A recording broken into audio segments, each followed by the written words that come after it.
John Hancock is proud to sponsor Kiplinger's no-nonsense look at long-term care. Hello, I'm Knight Kiplinger, Editor-in-Chief of Kiplinger Publications.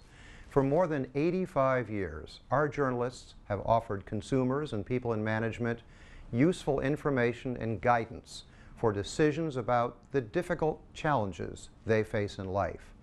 As our nation ages, one of the challenges that more and more of us will face is the possible need for long-term care.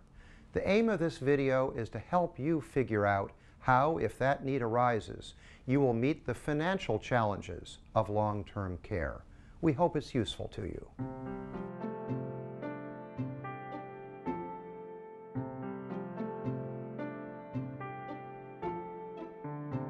I'm Kevin McCormley of Kiplinger's, and I'm here with Mary Beth Franklin, the retirement editor of Kiplinger's Personal Finance magazine, and we're talking about long-term care. Mary Beth, what is this place? A resort of some kind? No, actually, it's an active adult community for residents 55 and older. In fact, it's one of the hottest trends in retirement living. But we're here to talk about long-term care. Should we be at a nursing home? No, this is the perfect place to start because when you're young and healthy and active is the time to think about long-term care and, more importantly, to think about how to pay for it. Let's go inside and figure this out. Okay, Mary Beth, let's start at the beginning. Exactly what is long-term care? It's really any care you receive continuously for an extended period of time. That could be a few months or even a few years. But what kind of care? Simple things, really. As people age or if they become ill, sometimes they need help with everyday tasks like getting dressed, bathing, going to the bathroom. Or somebody with dementia, like Alzheimer's, might need constant supervision. Well, where do you get this care? It can be any place. It can be in your own home, in an assisted living facility, or in more severe cases in a nursing home. But we're not just talking about nursing homes. Oh, definitely not. In fact, most people would prefer to receive care at home if they could. And in fact, only about 20% of long-term care is actually delivered in nursing homes. Let me tell you about a couple, John and Kathy Dickman. Both of their parents were receiving care at home. And like a lot of boomers, they're finding firsthand what it's like to deal with long-term care, all the costs and all the problems. Kathy, John, you're in your 50s. When did you start thinking about long-term care? Well, about 10 years ago, my dad, we found out he had Alzheimer's, and he was taken care of by my mom then for about 3 years. Did he eventually end up in a nursing home? Oh yeah, we realized that we had to get him into a facility. And it was after that time that we realized, you know, we should have done that much earlier, quite honestly, because it had taken such a toll on my mom. And Kathy, what about you? Do you have a history with long-term care in your family?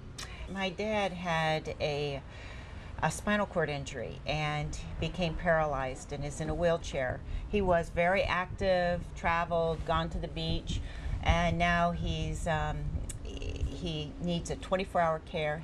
So this is something that just happened suddenly? Suddenly. Mm-hmm. What does that do to somebody's life savings?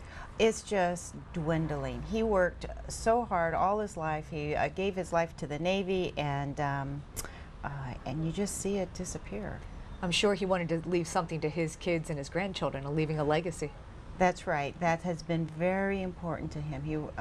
He's very, very important. Will he be able to do it now? Well, not at this rate. And I'm a nurse practitioner, so I see this happening regularly. People are active, they don't expect something to happen, and boom, something happens. And do you treat just the patient? Oh, it has a huge effect on everybody. The spouse, I see spouses regularly and treat them for depression. It's very hard. And the adult child.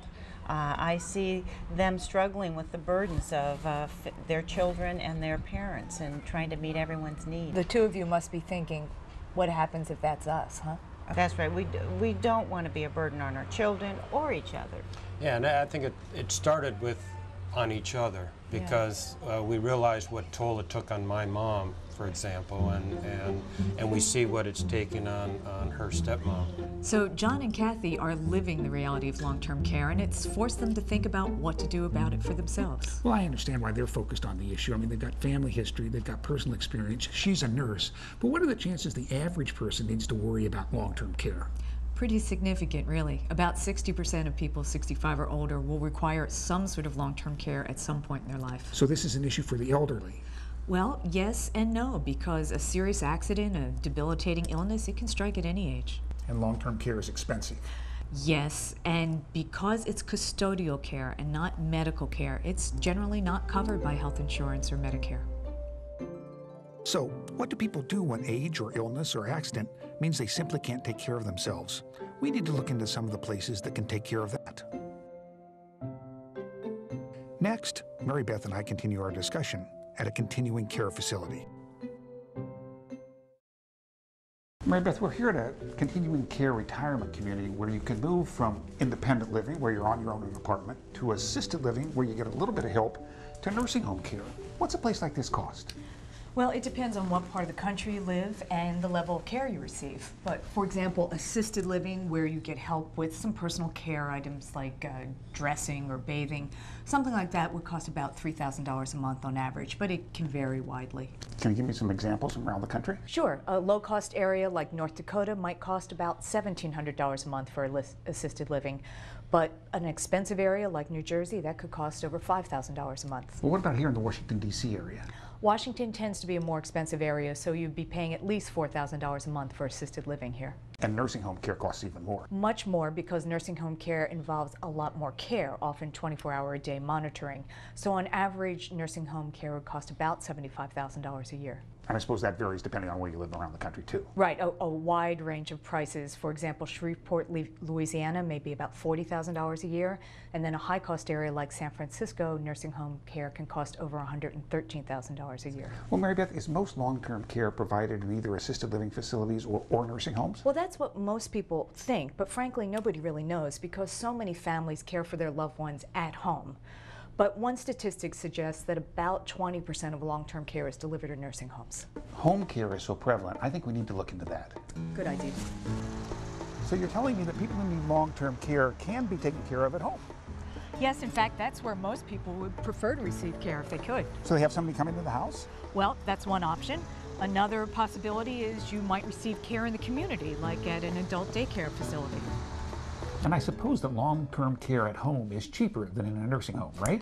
Well, it depends. If you only need care a few hours a day, a few days a week, it can be more affordable. Homemaker aides charge about $19 an hour, and depending where you live, it could be more or less than that. But what if you need 24/7?